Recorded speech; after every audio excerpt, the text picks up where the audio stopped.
ওটা লক্ষ্য করো, তিনটি সংখ্যার মধ্যে প্রথম ও দ্বিতীয়টির গুণফল 56, দ্বিতীয় তৃতীয়ের গুণফল 72 এবং তৃতীয় ও প্রথম সংখ্যার গুণফল 63 হলে ছোট সংখ্যাটি কত?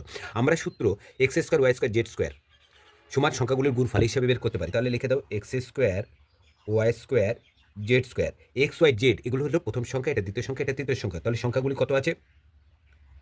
56 গণিত 72 গণিত 63। তাহলে রুট উঠে দাও এক্স ওয়াই জেড, তাহলে এখানে কি লিখতে পারি? 56 গণিত 72 গণিত কত? 63। তাহলে এক্স ওয়াই জেড 56কে আমরা কীভাবে লিখতে পারি? 7 ইন্টু 8 হিসাবে, 72 করে লিখতে পারি 8 ইন্টু 9, 63কে লিখতে পারি কত? 7 ইন্টু 9। তাহলে এক্স ওয়াই জেড সমান কি আছে দেখো? দুটো 7 মানে একটা 7, দুটো 7 8 মানে একটা 8 বাইরে আসছে, দুটো 9 মানে একটা 9 বাইরে আছে। এর মধ্যে ছোটো কোনটা? 7। তাহলে অপশান কোথায় আছে? অপশান সিতে। দেখো সূত্রের মাধ্যমে খুব সহজেই আমরা বের করতে পারছি। আজ এই পর্যন্ত, পরের ভিডিওতে আবার দেখা হবে।